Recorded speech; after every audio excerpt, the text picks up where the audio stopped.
So what a weekend of Championship football we've just had. We've got it all to talk through in today's video. Let's jump into it.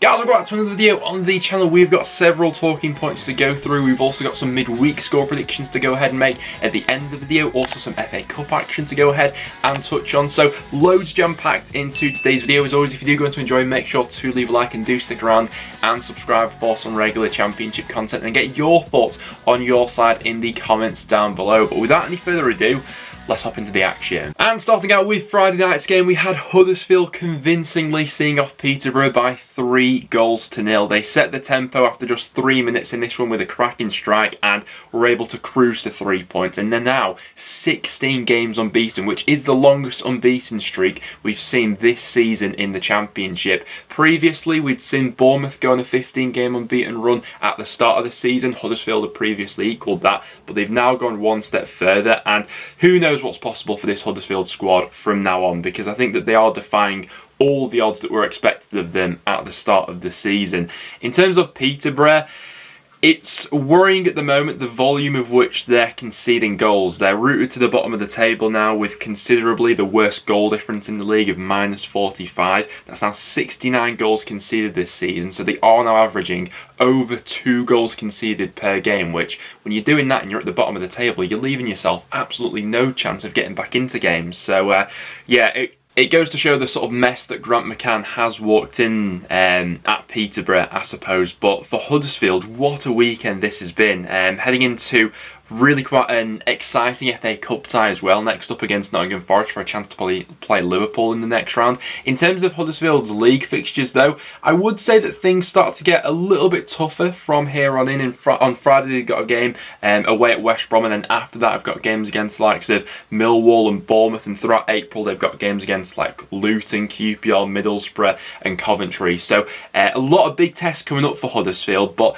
the way they've cruised past the past few months in the Championship, you have to tip your hat to them and say they have been absolutely outstanding. And next up then to Bramall Lane for the second Friday night kickoff, and what a game this was in the end.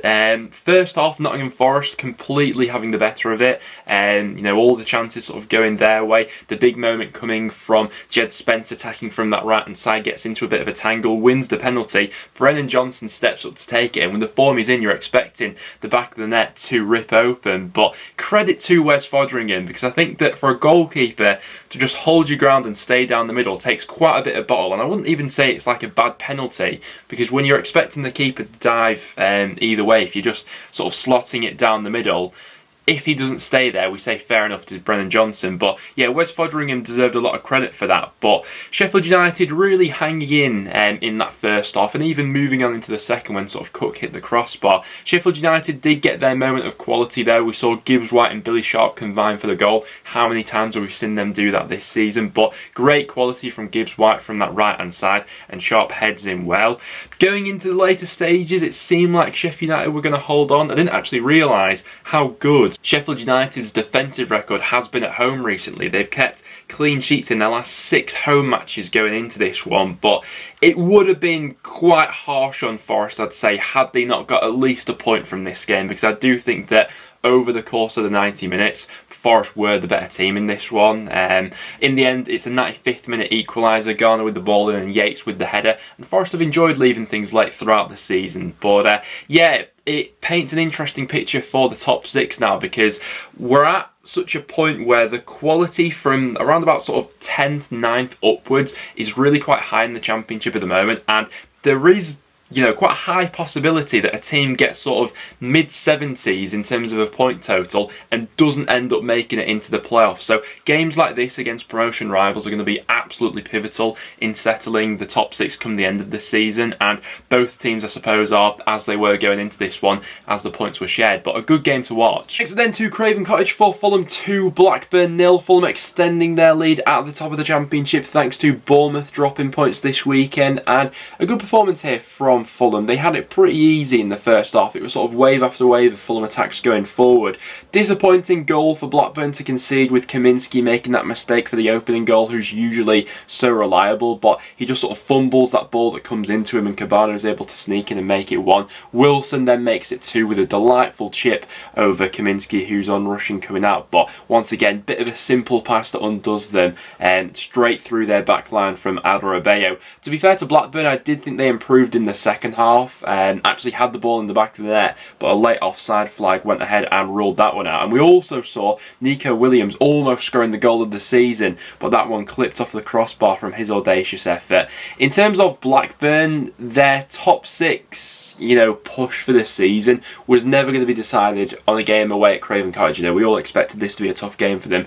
What does happen now, though, is their fixtures do start to ease up a little bit, and the next 3 games are all at Ewood Park. So they got games against Millwall, Bristol City and Derby. Blackburn really need to see a healthy points return from those 3 matches to try and build back up a little bit of momentum, which has obviously been lost over the last few months. Next then to Ashton Gate, and Birmingham claiming all 3 points in this one as they walked away with a 2-1 away victory. I didn't realise going into this one how good Birmingham's record actually was at Ashton Gate, but yeah, another 3 points for them in this one. Chong back in the starting 11, back within the goals after just 2 minutes, but I have to say there was some shocking defending on display for this one. Some really basic sort of moves ending up breaking down both defences in this one, but yeah, Chong gives them the lead after just 2 minutes, and Gordon makes it 2 after the 13-minute mark. From Bristol City in the second half, there was a little bit of a reaction. Scott gets them back into the game just a few minutes into that second half. They have a few more chances to get back into it, but ultimately left themselves with a little bit too much to do. It's interesting at the moment because we're only in March, and yet we're at a point of this season where all those teams from sort of like 19th up to dare I say 15th, 14th maybe, don't really have all too much to play for now. So I think we're going to get a few sort of topsy-turvy results in this part of the table, because inconsistency really sort of sums up those sides in that bracket at the moment. But yeah, neither team's going to go down, neither team's going to go up this season, so they're just sort of in this weird part of limbo, which seems strange because we're only in March at the moment, but thus is the Championship at the moment, I suppose. And to the big game at the bottom, it was Derby who came out on top with a 2-0 home victory over Barnsley. Really shapes things up at the bottom of the table, and Derby just have this never say die attitude about them, and we can never quite rule them out. Obviously, their recent run of results had been quite disappointing, 3 consecutive defeats where they looked a little bit blunt in front of goal, but having Tom Lawrence back in the side obviously made the desired impact. But the plaudits from this game have to go to Ravel Morrison, because not just the goals that he scored, but some of the touches and flicks and things like that. I think at times he's cut a bit of a frustrated figure, because everyone knows sort of what he's capable of, and we want to see him produce that on a consistent basis. But it was a level of genius, I thought, for the first goal, really. The little dummy and then the chip over the keeper was absolutely brilliant. Quite unlucky not to get a hat-trick as well. He slammed the crossbar from outside the box with another chance before wrapping things up in the second half to make it 2-0 to Derby. Now, Derby still have a lot of work to do from here on in. 24 points at the moment. Reading currently find themselves on 29 with a game in hand on Derby as well. But as long as Derby stay consistent enough, especially in those home matches between now and the end of the season, the way that Reading are going at the moment, we can never rule it out as a possibility. Disappointing for Barnsley because they didn't really show up like we've seen them over their past few matches when they have started to pick up results, but because of that recent run, Barnsley also aren't quite dead and buried as we perhaps once thought. They still have a couple games in hand on Derby above them, but we're at that point of the season now where it's now or never for both these sides. Next then to Hull, and finally Steve Bruce getting his first win as West Brom manager as they got past Hull by 2-0. Hull pretty poor in this one, I have to say, and it feels like a little bit of a missed opportunity, particularly with how West Brom have been playing up until this point. Few mistakes with the goals, the first one coming from nice ball swung in by Alex Moe at Hull, messing up the sort of offside trap for that one. I think it was Alfie Jones who had dropped a little bit deeper, playing everyone else on side, and then Grant gets the faintest of touches to make it 1, and then Jacob Reeves, when Hull had started to build up a little bit of momentum towards the end of that first half, Keane Lewis Potter having a couple of speculative efforts and things like that, they give away the penalty straight into that second half. Reeves just grabbing onto his man and Carlin Grant Grant makes it 2, and from there on in, West Brom are able to see off the game. I don't think that West Brom fans will be getting all too carried away after this game. It still leaves them 6 points off the top 6, and with some pretty tough matches coming up. They've got Huddersfield on Friday night, followed by a game against Fulham in midweek. So yeah, some tough games coming up for West Brom. Next, then onto the Riverside, and to a huge result for Middlesbrough as they got past Luton by 2-1. First off, especially Middlesbrough certainly on top for this game, and Luton didn't quite show up as we expect them to, with that sort of intensity and the interplay around the final third and things like that. It was a penalty, obviously, which McNair slotted away quite nicely. But to be fair to Luton, there was that reaction in the second half. They had a lot more going for them in the final third, just couldn't quite manage to pull anything off. And then obviously Duncan Watmore does brilliantly well with how he works out his chance in the end. Fires that in at the near post, even with Luton having a bit of a resurgence in added time with Cornet getting them back into it. It wasn't to be for Luton, and that right there is an absolutely massive result for Middlesbrough, particularly with how the other results went on this weekend in terms of teams in and around the top 6. This has been a pretty perfect weekend for Borough, all things considered. And then next up to Deepdale, and what a result for Preston as we got past Bournemouth by 2-1, doing the double over Bournemouth this season, and I think we are officially now their bogey side, aren't we? But I think what we saw from Bournemouth in this game was the summary of a lot of the problems that they've been having recently, even in the matches that they have been winning. The first sort of 20 or so minutes, Bournemouth were definitely on top. You know, they were camped in our half without really creating all too much, and I think that's been a bit of a worrying trend for Bournemouth recently. And you know, even in that first half, with all the possession that Bournemouth had, it was still Preston who had crafted out the better opportunities. Second half, it was a nicely worked goal, to be fair. Some good movement from Jamal Lowe gives Bournemouth the lead, but Preston respond almost instantly. DJ and Archer linking up. Archer in on his left foot is just so deadly, and even if you give him half a yard of space, he's always going to look to take advantage of that, and he did just that. And after that moment, you know, the whole of Deepdale was sort of lifted, and it felt like something was in this one for Preston. I don't think that Bournemouth managed this game particularly well. Some of the substitutions seemed a little bit strange at times, and you know, bringing off Cantwell for Pearson and things like that seemed a little bit defensive, when I would have thought that Bournemouth would have been the side sort of pushing out the boat, going for the 3 points in this one. And then Emile Reece coming up with the goods in the 89th minute with an absolute thunderbolt of a finish. He hits it early, keeps it low, precisely into the bottom corner, and Deepdale absolutely erupts at that point. But I think we have to give a huge hand of credit to Daniel Iverson, who was arguably pulled off the save of the season moments before Emile Reece goes ahead and scores that winning goal with a ridiculous reflex save. So yeah, great stuff from Preston there. For Bournemouth, a bit of a worrying trend in the aftermath of the winner as well. Scott Parker and Adam Smith were both sent off, and it does feel like the pressure is starting to vamp up a little bit. You know, Bournemouth still obviously have all these games in hand on Huddersfield, but they need to win those games, and we all know about Bournemouth's tough running coming in their last sort of 8 or so matches of the season. So it was quite disappointing from Bournemouth, all things considered, but for Preston, what a result, and it really does feel like we're building towards something here under Ryan Lowe. Next up then to QPR 1, Cardiff 2. Now QPR's recent form had already been pretty spotty, and there was cause for concern there, and I'm sure that this result won't have gone down very well in London this weekend.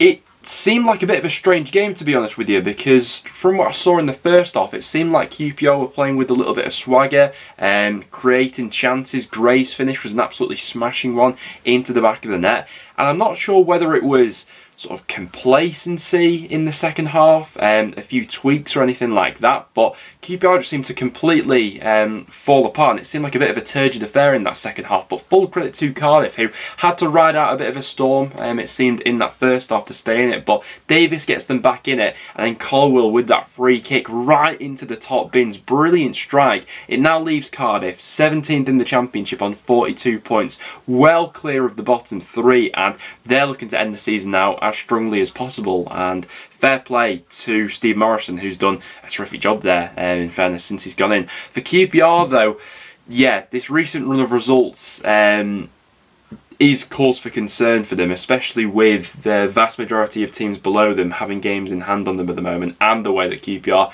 have been playing lately. Next up then to Reading up against Millwall, a game which has quite the influence on both the top and bottom of the Championship. First half, Millwall did quite well in this one actually. Name a more inevitable combination than Jed Wallace and Cooper linking up from a set piece situation, but brilliant ball swung in and then Jake Cooper coming back to haunt his former side with the towering header to make it 1-0.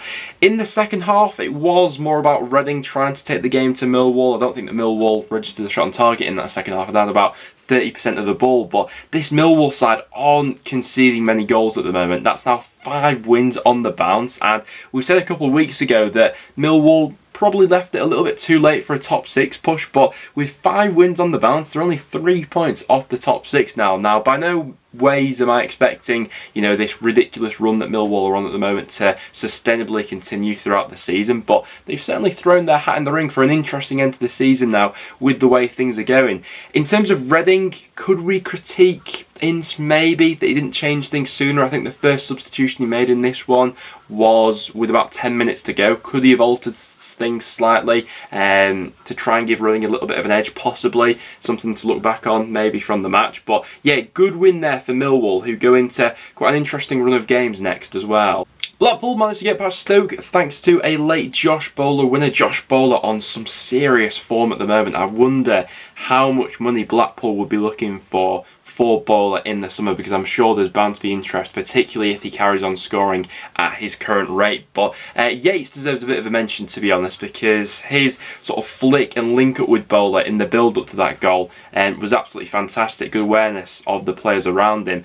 In terms of Stoke though, I think we're probably at that point now where we're having the conversation about Michael O'Neill's future. He's been in charge of 125 matches for Stoke.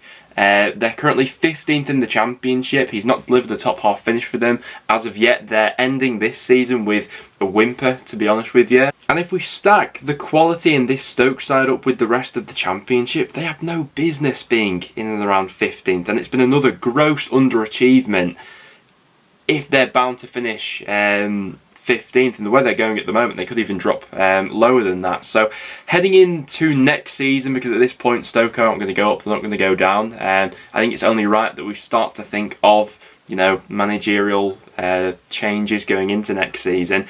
And O'Neill seems like he could be the next managerial change in the Championship if something doesn't happen quickly. And then the last game we got to talk over was Swansea beating Coventry by 3-1. And I think that, to be honest, this is just where we're at with Swansea at this point in the season. When they're good, they're very good, and when they're bad, they can be very bad. But I think that that's all part of the process of building towards a new system and what Russell Martin has tried to integrate throughout the season so far. But some brilliant patterns of play on display for this one, and when it does come off, my God, is it good to watch. The build up to the opening goal for Jamie Patterson was absolutely fantastic, and the finish was just as good. Obafemi setting that one up before he himself grabbed a couple of goals. Good to see him sort of finding his feet now at Swansea towards the tail end of this season, because heading into next season, I'm expecting him to have maybe a bit more of an influential role on this Swansea side. Gustavo Hamer grabbed the goal back for Coventry, but by that point it was just a consolation goal.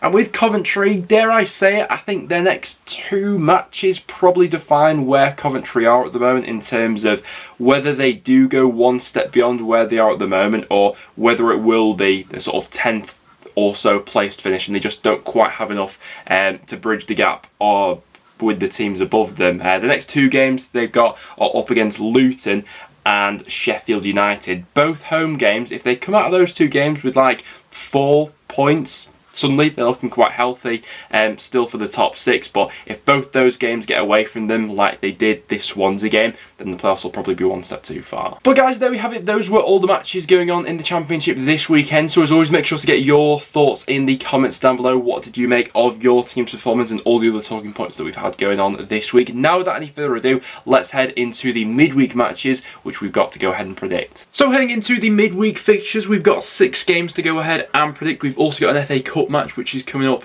tonight as well, which we'll go ahead and preview. But first of all, in terms of the Championship fixtures, we've got Barnsley going up against Stoke, and with how inconsistent Stoke have been recently, I know that Barnsley lost over the weekend.